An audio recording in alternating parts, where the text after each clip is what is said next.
2024 में बीजेपी सरकार मोदी सरकार के 10 साल पूरे हो जाएंगे। और पीएम नरेंद्र मोदी अभी तक के भारत के सबसे ज्यादा लोकप्रिय पीएम रहे हैं। इवन पीएम मोदी इंडिया में ही पॉपुलर नहीं है, बल्कि वो पूरी दुनिया के सबसे पॉपुलर लीडर हैं। तो अब बात आती है 2024 में नरेंद्र मोदी पीएम बन पाएंगे या नहीं। पहले आप ये वीडियो देखिए। नरेंद्र मोदी। तो इस क्वेश्चन का आंसर आप अपने अकॉर्डिंग कमेंट करके बताना, क्योंकि हर किसी की अपनी अलग राय होती है। क्योंकि दूसरी तरफ हमें कुछ ऐसा भी देखने को मिल रहा है। कोई और आप किसको चाहिए? तो मोदी साहब अच्छे हैं। आप सर क्या बोलेंगे? सॉरी गलत बोले इन्होंने। मोदी ने ये अब आ जाते हैं अपनी वीडियो के मेन टॉपिक पर कि मोदी सरकार के 10 साल पूरे होने वाले हैं। तो मोदी सरकार ने अपने इन 10 सालों में क्या क्या सही और गलत डिसीजंस लिए देश के लिए और देश की जनता के लिए, तो ये जानते हैं विस्तार से आज की इस वीडियो में।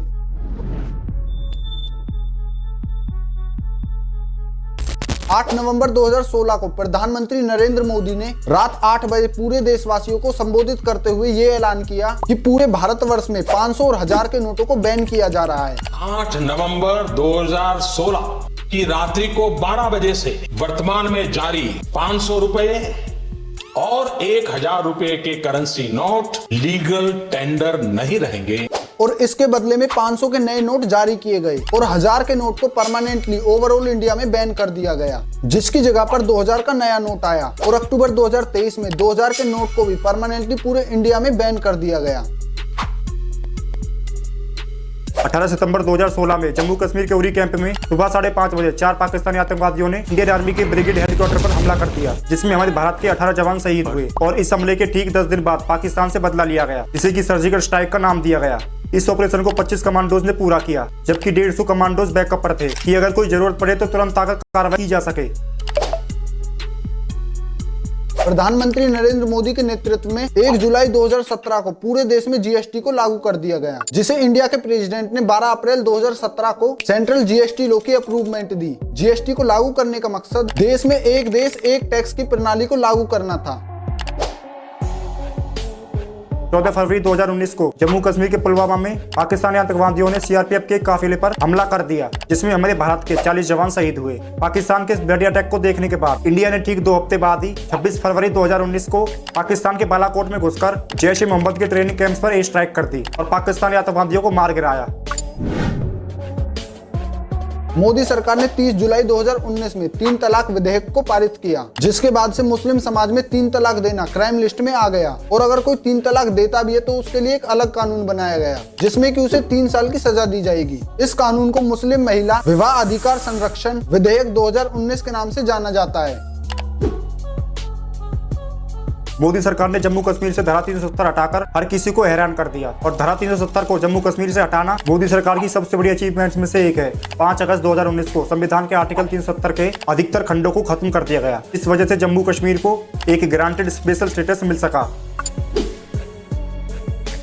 11 दिसंबर 2019 को नागरिकता संशोधन अधिनियम यानी सीएए को पारित किया गया। सीएए को आसान भाषा में समझा जाए तो इसके तहत भारत के 3 मुस्लिम पड़ोसी देश पाकिस्तान, अफगानिस्तान और बांग्लादेश से हिंदू, सिख, ईसाई, बौद्ध और जैन और फारसी जो भी लोग 2014 से पहले भारत आए थे उन लोगों को फास्ट ट्रैक सिटीजनशिप दी जाएगी। यहाँ फास्ट ट्रैक का मतलब है पहले सिटीजनशिप मिलने में 12 साल लगते थे, लेकिन अब उन्हें सिटीजनशिप 6 सालों में दे दी जाएगी। इस कानून को लेकर 2 तरह के प्रोटेस्ट भी हुए थे। पहला ये कि इसमें तिब्बत, श्रीलंका, म्यांमार के लोगों को शामिल क्यों नहीं किया गया, तो इस पे भारत सरकार का कहना था कि पहले पाकिस्तान, अफगानिस्तान और बांग्लादेश भी भारत का हिस्सा थे, तो इसी वजह से इन देशों को इंक्लूड किया गया। दूसरा ये कि मुस्लिम्स को इसमें क्यों इंक्लूड नहीं किया गया, तो इसका रीजन ये बताया गया कि तीनों कंट्री मुस्लिम कंट्रीज हैं, तो वहाँ मुस्लिम्स पर कोई अत्याचार नहीं हो रहे होंगे। इसके लिए एक बहुत बड़ी प्रोटेस्ट भी हुई थी, जिसे शाहीन बाग प्रोटेस्ट के नाम से जानते हैं। तो 15 अगस्त 2014 को लाल किले से प्रधानमंत्री जन धन योजना की घोषणा करी गई, जिसे ठीक 13 दिनों बाद पूरे भारत में लॉन्च किया गया। ये स्कीम बेसिकली उन लोगों के लिए जो आर्थिक रूप से कमजोर है और अभी तक बैंकिंग सिस्टम से नहीं जुड़ पाए हैं, तो इसलिए इसमें जीरो बैलेंस के थ्रू खाता खुलवा सकते हैं और ये काफी सक्सेसफुल भी रहा था। पीएम मोदी ने 25 सितंबर 2014 को मेक इन इंडिया प्रोग्राम की शुरुआत की। मेक इन इंडिया प्रोग्राम का मेन मोटिव भारत को विकसित करके और उन्नत करके दिखाना है। इस मिशन का सीधा सा अर्थ है उत्पादन बढ़ाओ और रोजगार के अवसरों को उत्पन्न करो और डेवलपमेंट वर्क्स के थ्रू बेनिफिट प्रोवाइड करो।